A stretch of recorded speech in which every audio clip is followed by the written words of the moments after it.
রোগগুলো আমরা যে তৈরি করছি, কি করছি আবার বলেন, তৈরি করছি। আমরা যে তৈরি করছি সেটা হলো আমি অনিয়ম করে এটা তৈরি করছি। কি কি অনিয়ম করেছি? খাওয়ার কোনো নিয়ম কানুন মানিনি, ইচ্ছা মতো খাইছি, যা পাইছি তাই। কখনো ভাবিনি এটা তৈব কিনা, এটা খবিশ কিনা, হ্যাঁ, এটা আমি ভাবিনি। এরপর খাওয়ার পরিমাণ ইসলামে নির্ধারিত কি 3/1 খাবেন।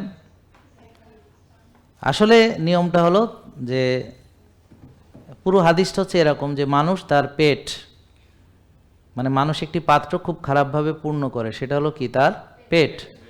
আসলে 1-2 লোকমা খাবার এটাই মানুষের জন্য যথেষ্ট। শির দ্বারা সোজা রাখার জন্য যতটুকু দরকার এটাই তার যথেষ্ট। শির দ্বারা সোজা রাখার জন্য যেটুক প্রয়োজন এইটুক খাবারই তার জন্য যথেষ্ট। কেন ওই যে সাহাবীরা দেখেন না, এই যে খেজুরের বিচি চুষেও যুদ্ধ করছে, খেজুরের বিচি, হ্যাঁ, এরকম দেখছেন না, দেখছেন না, খেজুরের বিচি চুষে যুদ্ধ করছে। তো তারা পারছে কেমনে? আর আপনি তো এত খান যে পেঁয়াজও ভাঙতে পারেন না, বলে রোজা ইফতারের আগে বলে পেঁয়াজও ভাঙার শক্তি নেই। ওই পেঁয়াজও খান বলেই অবস্থা হয়েছে। তাহলে খেয়াল করেন, খাইলে যে শক্তি হয় এটা প্রমাণ কি? সবাই তো খাইয়ে খাইয়ে কেমন মোটা হয়েছে, তো শক্তি নাই কেন? তাহলে প্রিয় নবী হযরত মুহাম্মদ সাল্লাল্লাহু আলাইহি ওয়াসাল্লাম বলেছে 1 লোকমা 2 লোকমা খাবার যেটাই যথেষ্ট, কিন্তু সেই খাবারটা হইতে হবে পবিত্র তৈয়েব। নষ্ট খাবার গাড়া ভরে খাইলেও শক্তি পাবা না, নষ্ট খাবার গাড়া ভরে খাইলেও শক্তি পাবা না। এখন আমাদের প্রবলেম হচ্ছে আমরা নষ্ট খাবার গাড়া ভরে ভরে খাইতেছি। গাড়া ভরা বুঝেননি, এটা বাগেরহাটের ভাষা। হ্যাঁ, মানে এটা গাড়া ভরে মানে ফ্যাট ভরে না, গাড়া ভরে মানে হলকম পর্যন্ত খাইতে হবে। হ্যাঁ হ্যাঁ হ্যাঁ, মানে বমি হওয়ার মতো অবস্থা, এরকম ঝাঁকায়, তারপর এটা হলো গাড়া ভরা, পেট ভরে খাওয়া না।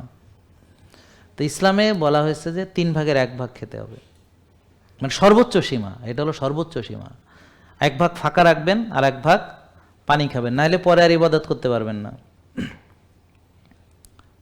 তা এখন এই রোজা, এই সময় আমরা সারাদিন পানাহার থেকে বিরত থাকি, কিন্তু এই রোজার 12টা বাজানোর জন্য আমরা সেহরিতে ইচ্ছা মতো খাই।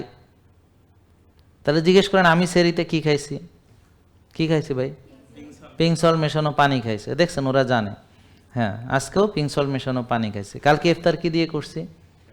পিঙ্ক সল্ট মেশানো পানি দিয়ে করছি। তাহলে অনেকে বলে অনেক গরিব আমাকে ফলো করতে পারে না, তারা পানি খাবে ইফতারে সেহরিতে, ব্যাস হয়ে গেল।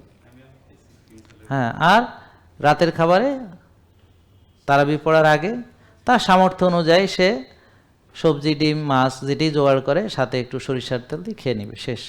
এই আর কি খরচ হইল? আর সারাদিন তো খাইলেই না, তাহলে এর চেয়ে গরিব তো আর হইতে পারে না। অথচ ওই গরিব সাবেলা খায়, ওই গরিব ডাক্তারে ভিজিট দেয়, ওই গরিব 12,000 টাকার ওষুধ লাগে, ওই গরিব, হ্যাঁ, 12 লাখ টাকা দিয়ে অপারেশন করায়।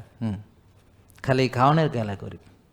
JK লাইফস্টাইল লিমিটেড, ওষুধ মুক্ত সুস্থ জীবন।